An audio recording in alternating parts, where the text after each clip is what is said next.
અમદાવાદથી બનાસકાંઠા પહોંચે। બનાસકાંઠા જિલ્લામાં ધોધમાર વરસાદ બાદ વરસાદી પાણી ભરાઈ ગયા છે। પાલનપુર અંબાજી હાઈવે પાણીમાં ગરકાવ થઈ ગયો છે। હાઈવે પર પાણી ભરાઈ જતા જ વાહન ચાલકો પણ મુશ્કેલીમાં મુકાયા છે। સામાન્ય વરસાદમાં જ લોકોના ઘરોમાં પાણી ભરાઈ જતા જ હાલાકી છે। પાણીના નિકાલની વ્યવસ્થા ન હોવાથી તંત્રની કામગીરીની પોલ પણ ખોલી રહી છે। આપ જોઈ રહ્યા છો ઝી 24 કલાક પર વરસાદની આ મોટી ખબર કે જ્યાં દ્રશ્યો જે છે એ પાલનપુર અંબાજી હાઈવેના છે। જે થોડો ઘણો જે વરસાદ વરસ્યો છે એમાં આપ જોઈ રહ્યા છો કે રસ્તો પાણીમાં ગરકાવ પણ થઈ ચૂક્યો છે અને લોકોને પર પારાવાર મુશ્કેલીનો સામનો કરવો પડી રહ્યો છે। ગ્રામીણ વિસ્તાર રસ્તો જો અને અંબાજી પાલનપુર હાઈવે જો।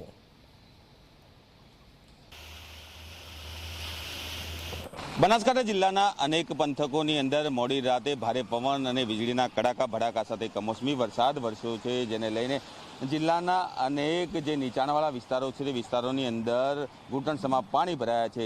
જો કે બનાસકાંઠા જિલ્લાના મુખ્ય મથક પાલનપુર પંથકની અંદર 1 ઇંચ જેટલો વરસાદ પડતા પાલનપુરને અંબાજીને જોડતો જે મુખ્ય હાઈવે માર્ગ છે તે હાઈવે માર્ગ પર ઢીચણસમાં પાણી ભરાયા છે। આપ દ્રશ્યોમાં જોઈ રહ્યા છો કે જે રીતે આ પાલનપુરથી અંબાજી જતો મુખ્ય માર્ગ છે ને આ માર્ગ પર જે રીતે વરસાદી પાણી ભરાયા છે, જેને લઈને જે વાહન ચાલકો છે તે અટવાયા છે। મહા મુસીબતે જે વાહન ચાલકો છે તે આ પાણીની અંદરથી પસાર થઈ રહ્યા છે।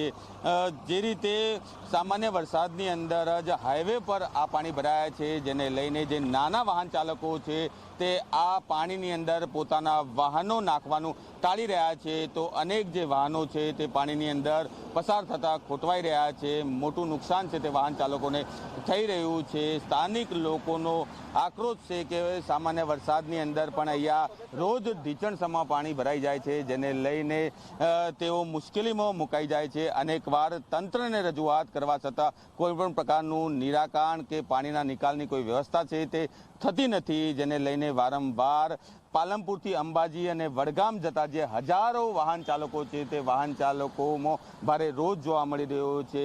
જે રીતે ન ફક્ત પાલનપુર પરંતુ અમીરગઢ, ડીસા, ધાનેરા, વડગામ સહિત અનેક વિસ્તારોની અંદર ભારે પવન સાથે મોડી રાતે કમોસમી વરસાદ વરસ્યો છે ને આ વરસાદના કારણે ખેડૂતો છે તે ખેડૂતોનો જે મહામૂલો પાક છે તે પાક પણ ક્યાંક ને ક્યાંક નુકસાનીમાં જાય તેવી તેમને ભીતિ સેવાઈ રહી છે। હજુ પણ હવામાન વિભાગે કમોસમી વરસાદની આગાહી આપી છે, જેને લઈને જિલ્લાના ખેડૂતો છે તે ક્યાંક ને ક્યાંક ચિંતિત બન્યા છે।